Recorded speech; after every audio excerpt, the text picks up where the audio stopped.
Welcome back to my garden. This week I found myself drawn to a few sports stories, and they seem to have a common flavour that has everything to do with what I normally talk about on this channel. So even if you're one of my subscribers, and I know there are some regular viewers who aren't big sports fans, I think I hope this will be of interest to you. So, the stories that caught my eye were these. First of all, the tennis superstar Rafael Nadal announced his final, and it's been impending, his retirement plans. One last hurrah, and then that's it for Rafa, one of the three musketeers of his tennis generation. And then it's an international football break, and of course, one of the ongoing narratives that the media trots out is Cristiano Ronaldo's continued pursuit for 1,000 goals, continued performing record-breaking accomplishments with the Portugal national team, and of course people question whether really he deserves a spot or whether it's just something else at play, commercial interests or what have you. And then finally there was an England cricket match against Pakistan, in Pakistan.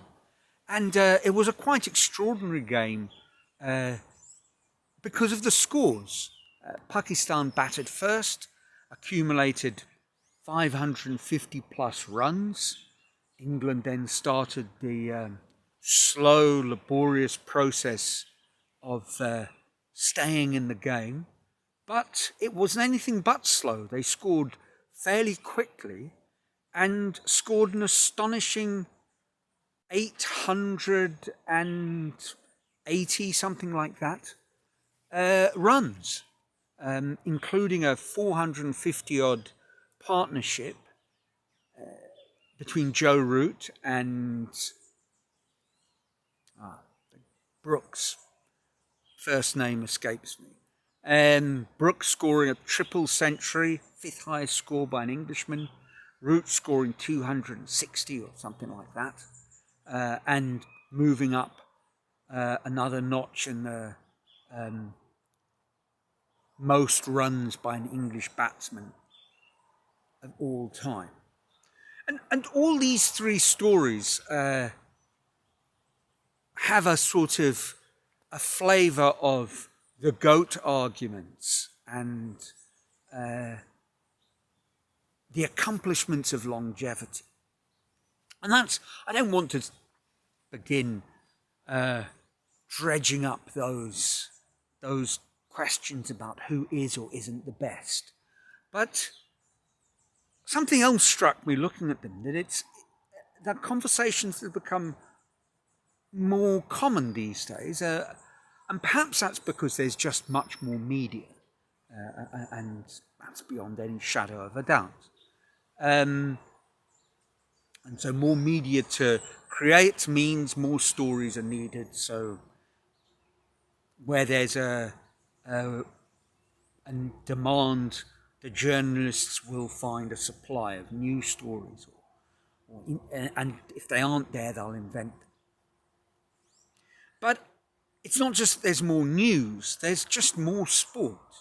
So these kind of feats of longevity, in some cases, are a byproduct of the fact that, quite simply, these players are playing more than players used to, and are playing longer. So in the case of the tennis players, Nadal, Djokovic, and Federer have accomplished more Grand Slams because they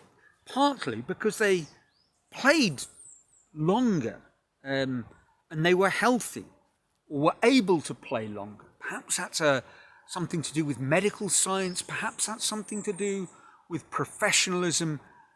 There's lots of possibilities.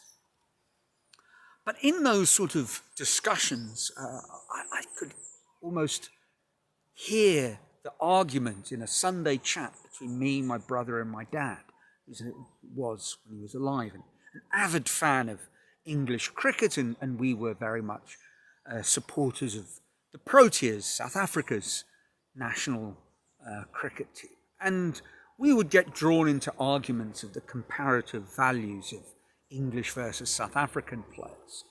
And it seemed to us that a lot of the English players accomplished these feats just because the England national side does play more tests than the other countries. So they have more opportunity.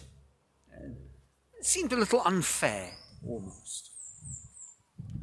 But as I was pondering this while I was sort of daydreaming in a hammock, I saw it in a slightly different light, these conversations. A lot of this question of the GOATs and the accomplishments come down to brute force statistics versus the eye test, so to speak. When we think of tennis, Federer just seemed to make it look that much easier. And dare I use a word that I'm not a fan of, perhaps he was just more naturally gifted, talented. He didn't work as hard. He just had this grace, God's given. Now, he didn't work as hard. It's, of course, complete and utter nonsense. And disparaging hard work, Garry Kasparov, the chess player, has spoken out against that. And he said, and like many other top performers, he said, look, hard work is in and of itself a talent, or at least a skill, or a quality that needs to be cultivated and developed. And perhaps one has natural gifts in that department. So this was kind of the soup of ideas floating around in my mind over the course of this week. And I reached a sort of conclusion that perhaps I've spoken about before on the channel. Perhaps one of the reasons we like the talent discussion and we knock the sort of grafter, the artisan approach to monumental achievement is because it gets us off the hook. And what I mean by that is, if we don't have the natural gifts of a Federer, then we don't need to put in the hard work. And I say that, not just from the perspective of us mere mortals, because that would be equally true of any of these great performers.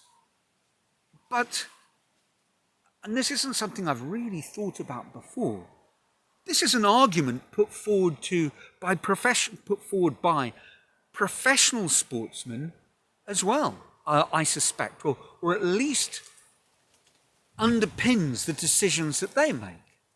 I remember an interview with Patrice Evra, the French international fullback and Manchester United player, talking about having, when he first signed for Manchester United, and having dinner with Cristiano at his house. And it was a salad and a small slice of chicken breast. And he said, well, when's dinner? And Cristiano said, well, that's it. That's it. What do you mean that's not dinner? This is what you should be eating if you're serious about your sport. And Patrice laughed it off and in the interview said, oh, well, the first thing he did when he got home was order a pizza. But I think as a light-hearted take on it, spin, but many professional sportsmen, I suspect, could have accomplished far, far more if they had simply embraced the sort of Spartan attitudes of a Ronaldo or a Djokovic, or perhaps a Jimmy Anderson or a Joe Root in the cricket front. I don't know. And we don't do it, and then we side with the professional sportsmen who choose to take a slightly more comfortable path, because we will argue that there's more to life than just the obsessive pursuit of a goal. And that might be true. But I do wonder if we draw the line as to what is healthy commitment and what is obsessive self-denial. We draw that line conveniently close to our own comfort zones. And then, needless to say, with all this conversation keeping my mind occupied as I wander around my garden and look at the hummingbirds, I was distracted later on by, yes, a Thursday newsletter from James Clear. And he spoke about how, and it's a nice little idea, that doing 2 minutes on a task is double spending 1 minute on the task. But spending 1 minute on a task is infinitely more than 0. So he sort of used that throwaway line as an introduction to the point that consistent commitment to doing something over time is the key. And I think we all know this, of course we do. And then he built on it by saying that, obviously the big question is, first of all, have you found something worth committing to consistently? I mean, obviously, Rafa Nadal,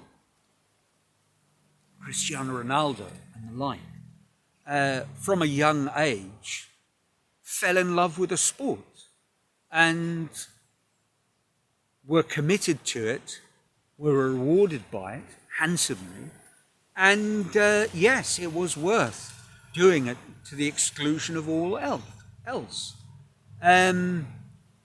So that's part of the task. We need to spend time to find the task or tasks that are worthy of this kind of commitment, even if it doesn't necessarily mean that you are committed in the obsessional, monomaniacal way of a Djokovic.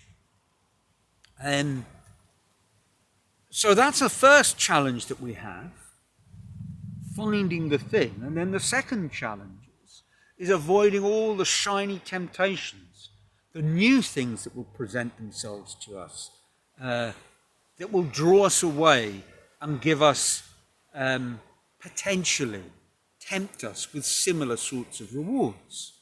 In the case of sportsmen, what draws them away is the lifestyle that fame and untold riches offers them that was never available before, in most cases. So these are questions I've been mulling over. They're not new questions. They're things that I keep on coming back to on this channel. But they do strike me that they are key questions that we all need to answer. And ultimately, it might be that it's a line that we're drawing between a comfort zone and commitment to the cause. And of course, there's some debate over where we will, in our own minds, where we will draw that line. But I think far too many people in the modern age have been seduced by the shiny new things, the temptations on offer, and far too few of us have found the answer to the question of what we really love doing enough to commit to on a daily basis for months, years, decades. So that's it. Probably nothing new, but all the same. Let me know what you think in the comments below.